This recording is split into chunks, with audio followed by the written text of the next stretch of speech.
4 آسمانی کتابوں میں سینکڑوں قصے، واقعات اور شخصیات کا ذکر آتا ہے۔ ان شخصیات میں 7 ایسی خواتین کا بھی ذکر کیا گیا ہے جو تاریخ انسانی کی گنہگار ترین عورتیں ہیں۔ ان 7 میں سے 4 عورتوں کے متعلق آج ہم آپ کو بتائیں گے۔ یہ 4 عورتیں کون تھیں اور ان 4 عورتوں نے اپنی زندگیوں میں ایسے کیا گناہ کیے کہ پھر ان کی معافی نہ ہو سکی، اور الہامی کتابوں میں ان کے گناہوں تک کا ذکر آ گیا اور ان پر اللہ تعالیٰ نے لعنت کی۔ ہیروڈیاس کا ذکر بائبل کے نئے عہد نامے میں آتا ہے۔ حضرت عیسیٰ علیہ السلام کی پیدائش سے قبل فلسطین میں ہیروڈ اینٹیپاس کی حکومت تھی۔ بادشاہ ہیروڈ نے ہیروڈیاس کو دیکھا تو اس کے حسن پر فدا ہو گیا، اور ہیروڈیاس کی ضد پر اس نے مذہبی قانون کی خلاف ورزی کرتے ہوئے اپنی بیوی کو طلاق دے کر ہیروڈیاس سے شادی کر لی تھی۔ اسی زمانے میں حضرت یحییٰ علیہ السلام دین کی تبلیغ کر رہے تھے۔ انہوں نے بادشاہ کی جانب سے بیوی کو طلاق دینے کے معاملہ پر شدید تنقید کی، تاہم نئی ملکہ کو اس تنقید کا معلوم نہ ہو سکا۔ بادشاہ کو اس تنقید پر شدید غصہ آیا، لیکن اس نے حضرت یحییٰ علیہ السلام کو کچھ نہ کہا، کیونکہ لوگ یحییٰ علیہ السلام کی بہت ہی عزت کرتے تھے۔ اسی دوران ملکہ نے کسی جگہ یحییٰ علیہ السلام کو دیکھ لیا اور یحییٰ علیہ السلام کے حسن پر فدا ہو گئی، اور اس نے یحییٰ علیہ السلام کو دعوت گناہ دی، جس پر یحییٰ علیہ السلام نے ہیروڈیاس کو برا بھلا کہا اور اس کی دعوت قبول نہیں کی۔ ہیروڈیاس کے دل میں غصے کا شدید طوفان آیا اور اس نے بادشاہ سے کہا کہ حضرت یحییٰ علیہ السلام کو قتل کر دیا جائے، تاہم بادشاہ نے انکار کر دیا۔ کچھ عرصہ بعد بادشاہ ہیروڈ کی سالگرہ آ گئی، جس پر ہیروڈ اور ہیروڈیاس کی بیٹی سلوم نے رقص پیش کیا۔ بادشاہ اس رقص سے بہت خوش ہوا اور کہا کہ بیٹی جو خواہش کرو گے میں وہ پوری کر دوں گا۔ اس پر سلوم نے ماں کی پڑھائی ہوئی پٹی پر عمل کرتے ہوئے حضرت یحییٰ علیہ السلام کو قتل کر کے ان کا سر تشتری میں رکھ کر پیش کرنے کی خواہش ظاہر کر دی۔ بادشاہ زبان دے چکا تھا، اس لیے انکار نہ کر سکا اور اس نے حضرت یحییٰ علیہ السلام کو قتل کروا دیا۔ الہامی کتابوں میں ہیروڈیاس کو انتہائی گناہگار خاتون کے لقب سے پکارا گیا ہے۔ دوسری گناہگار خاتون جس کا ذکر الہامی کتابوں میں آیا ہے وہ حضرت لوط علیہ السلام کی بیوی وائلہ ہے۔ وائلہ حضرت لوط علیہ السلام کی زوجہ تھی۔ جب ان کی امت بدفعلی میں پڑ گئی تو نبی نے انہیں اللہ کے عذاب سے ڈرایا، لیکن وہ نہ مانے۔ اسی دوران کچھ کم عمر انتہائی خوبصورت لڑکے نبی کے گھر آئے اور قیام کی اجازت مانگی، جس پر لوط علیہ السلام نے انہیں اجازت دے دی۔ انہوں نے مہمانوں کو گھر میں چھپا کر رکھا تھا کہ کہیں ان کی قوم کی نظریں ان پر نہ پڑ جائیں، لیکن انہیں معلوم نہیں تھا کہ ان کی اپنی بیوی وائلہ خود ان قوم کے خیالات کی حامی ہے، اور وائلہ نے چوری چھپے لوگوں کو پیغام پہنچا دیا کہ ان کے گھر خوبصورت جوان آئے ہوئے ہیں۔ لوگ لوط علیہ السلام کے گھر پہنچ گئے اور کہا کہ وہ کم عمر لڑکے ہمیں دے دو، جس پر نبی نے انہیں نصیحت کی کہ قوم میں جتنی بھی عورتیں ہیں وہ ان کے لیے حلال ہیں، ان سے شادی کر لو، لیکن وہ لوگ باضد رہے کہ وہ لڑکوں کو لے کر ہی جائیں گے۔ اس پر لوط علیہ السلام نے دعا کی کہ کاش میرے پاس اتنی طاقت ہوتی کہ میں ان سے لڑ سکتا۔ اس پر ان مہمانوں سے ایک نوجوان آگے بڑھا اور کہا، اللہ کے نبی پریشان نہ ہو، ہم فرشتے ہیں اور آپ کی قوم کا امتحان لینے ہی آئے تھے۔ دوسری جانب قوم کے لوگ گھر کا دروازہ توڑنے کی کوشش کر رہے تھے۔ اس پر جبرائیل علیہ السلام باہر نکلے اور اپنا ایک پر ان لوگوں کے منہ پر مارا، جس سے ان کی آنکھیں غائب ہو گئیں۔ وہ لوگ سمجھے شاید رات ہو گئی ہے، اس لیے انہیں کچھ نظر نہیں آ رہا، اور وہ یہ کہتے ہوئے واپس چلے گئے کہ ہم صبح آئیں گے۔ جبرائیل علیہ السلام نے نبی سے کہا کہ اپنی اہل و عیال کو لے کر فوراً یہاں سے چلے جائیں اور جاتے ہوئے واپس پلٹ کر بستی کو نہ دیکھیے گا۔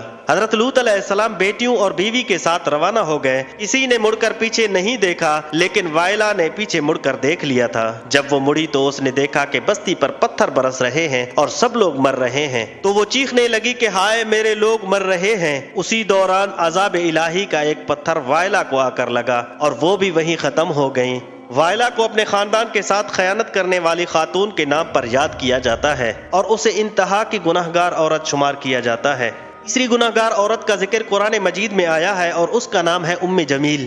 ام جمیل جسے ہند بن عتبہ کے نام سے بھی جانا جاتا ہے، ابو سفیان بن حرب المعروف ابو لہب کی بیوی تھی۔ اسلام کے ابتدائی سالوں میں ام جمیل نے پیغمبر اسلام صلی اللہ علیہ وسلم اور صحابہ کی مخالفت میں نمایاں کردار ادا کیا تھا۔ وہ اسلام کے خلاف شدید دشمنی میں مشہور تھی۔ ام جمیل نے اپنے شوہر ابو لہب اور دیگر قریش رہنما کے ساتھ مل کر مسلمانوں کو شدید تکالیف پہنچائی۔ ام جمیل کا سب سے بدنام عمل پیغمبر اسلام صلی اللہ علیہ وسلم کو قتل کرنے کی سازش میں اس کا ملوث ملوث ہونا تھا۔ اس نے مسلمانوں کے خلاف لڑائیوں میں اپنے والد، چچا اور قریش کے دیگر رہنماؤں کی ہلاکت کا بدلہ لینے کے لیے وحشی نامی ایک شخص کو نبی صلی اللہ علیہ وسلم کو قتل کرنے کے لیے بھی بھیجا تھا، تاہم قاتلانہ حملے کو ناکام بنا دیا گیا اور حضرت محمد صلی اللہ علیہ وسلم کو اللہ تعالیٰ نے محفوظ رکھا۔ جب قرآن مجید میں سورۃ تبت یدا حضور صلی اللہ علیہ وسلم پر نازل ہوئی اور اس میں ابو لہب اور اس کی بیوی ام جمیل کے اعمال کی مذمت نازل ہوئی تو ابو لہب کی بیوی ام جمیل غصہ میں پاگل ہو گئی۔